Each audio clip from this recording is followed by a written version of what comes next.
Alrighty.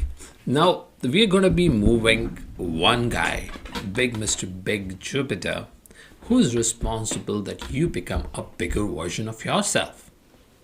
Interesting, very powerful guy. So the whole idea for this component is to make sure that there's an expanded version of you available.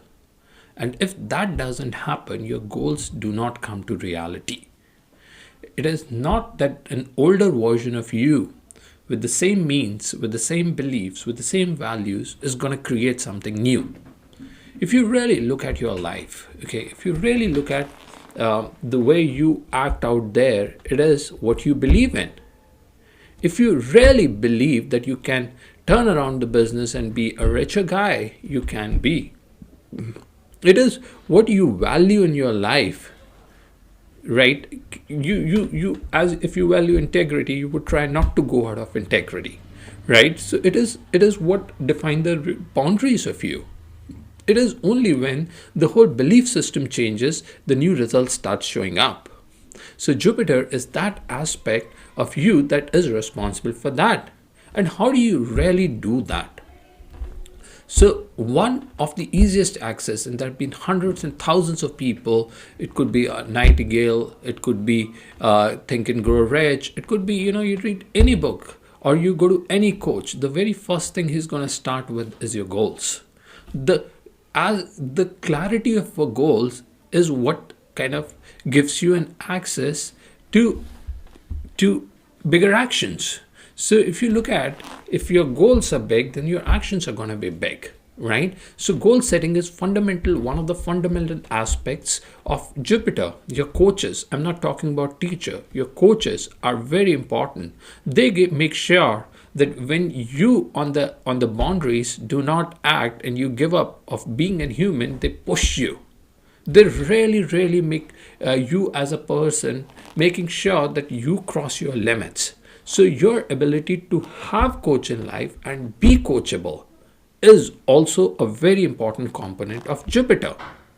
Okay, so let me look at my business and say, hey, do I have really have put across my goal and chased the goals? Not really. I mean, I of course have some small short-term goals, but I do not have a very strong vision for the company. I do not have very strong long goals for the company. And when it comes to coach, really I have tried, having different coaches, but it doesn't work. So for my ability to being coachable and listen to the coaches is also weak.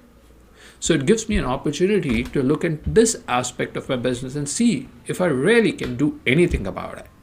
Okay, and I want you to have an access to this component of your area and see what are your goals in that area. If it's business, what are the goals? If it's relationship, where do you want to go with that relationship?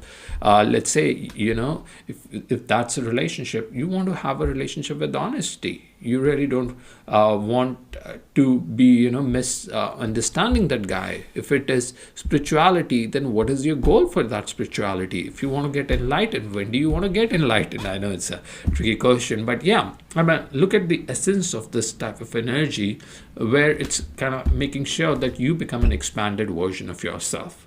I want you now to take a pen and paper and write down what is missing in your area. Do you really have a coach? What are your values that are constraining you? What are the beliefs that are constraining you? Do you have a coach out there? I mean, if you have a coach, that really makes things a lot easier for you. They handhold you. If it's a good coach, she's going to make sure that you're handheld and you're out of your comfort zone. You come out of your Venus. Okay, so just write down, and you can write down on a piece of paper. You can write down in the comments below and share with people around so that they get benefited. Do that, and I'll see you on the other side.